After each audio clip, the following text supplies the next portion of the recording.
പോത്തൻകുടിയിൽ നിന്നും ശ്രീകാര്യത്ത് പോകുന്ന വഴിക്കാണ് കേട്ടോ ഈ നൂറ്റാണ്ടുകൾ പഴക്കമുള്ള ഈ പാറയും ഗുഹാക്ഷേത്രവും സ്ഥിതി ചെയ്യുന്നത്. മടവൂർ പാറ എന്നാണ് കേട്ടോ പേര്. രണ്ട് വഴി കൂടെ ഈ മടവൂർ പാറയിലോട്ട് കയറാം കേട്ടോ. ഒന്ന് ഈ വഴിയാണ്.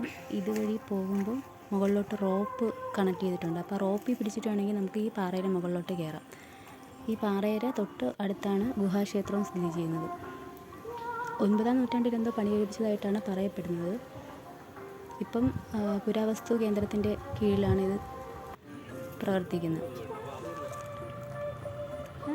ഇതിൻ്റെ മുകളിലോട്ട് കയറുമ്പോൾ നല്ല കിടിലം വ്യൂ ആണ്. ഞാൻ ഇത് വൈകിട്ട് 5 മണിക്കാണ് പോയത്. തിങ്കളാഴ്ച അവധിയാണ്.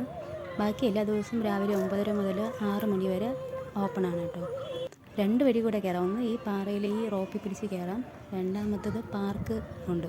ആ പാർക്ക് വഴിയും കയറാം. കുട്ടികൾക്കുള്ളൊരു പാർക്കും കൂടെ ഒരുക്കിയിട്ടുണ്ട്, ചെറിയൊരു പാർക്ക്. ആ പാറയിൽ കൂടെ കയറിയിട്ട് ഈ സ്റ്റെപ്പ് വഴി കയറി നമുക്ക് മുകളിലോട്ട് പോകാം കേട്ടോ.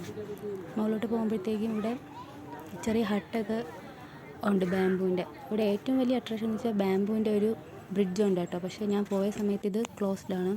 അവിടെ പണി നടക്കുകയാണ്. ഇതാണ് കുട്ടികൾക്കുള്ള ഒരു പാർക്ക്, ഒരു കുഞ്ഞു പാർക്ക്. ഈ പാർക്ക് വഴി നമുക്ക് ഈ പാറയിലോട്ട് കയറാം. ഇവിടെ കഫറ്റീരിയയും ക്യാൻറ്റീനും എല്ലാം പ്രവർത്തിക്കുന്നുണ്ട് കേട്ടോ. നല്ല കിടിലം വ്യൂസാണ്. ഇതിൻ്റെ മുകളിൽ നിന്ന് ഇരിക്കാൻ നല്ല കാറ്റാണ്. ചെറിയ ബാംബു ഹട്ടും കൂടെ ഉണ്ട് കേട്ടോ ഇവിടെ. ഇതാണ് ഞാൻ പറഞ്ഞ ബ്രിഡ്ജ്, ബാംബു ബ്രിഡ്ജ്. പക്ഷേ ഇത് ക്ലോസ്ഡ് ആണ് കേട്ടോ. ഇപ്പോൾ ഇവിടെ എന്തോ പണികളൊക്കെ നടന്നുകൊണ്ടിരിക്കുകയാണ്. 6 മണി വരെ നമുക്ക് ഇവിടെ ഇരിക്കാം കേട്ടോ. ഞാൻ എൻ്റെ ഫോണിലാണ് ഇത് ഷൂട്ട് ചെയ്യുന്നത്. അപ്പോൾ അതിൻ്റേതായ ഒരു അപാകതയുണ്ട്. നല്ല വ്യൂ ആണ് ഇവിടെ ഇരിക്കാനും. കുട്ടികളെയൊക്കെ ആയിട്ട് വന്നു കഴിഞ്ഞാൽ അവരെ പാർക്കിലൊക്കെ കൊണ്ടുപോകാം.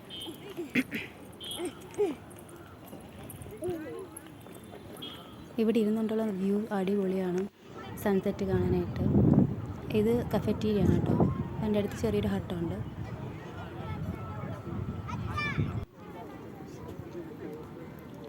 അപ്പോൾ ഈ വീഡിയോ ഇഷ്ടപ്പെടുകയാണെങ്കിൽ സബ്സ്ക്രൈബ് ചെയ്യാൻ മറക്കല്ല കേട്ടോ. Thank you.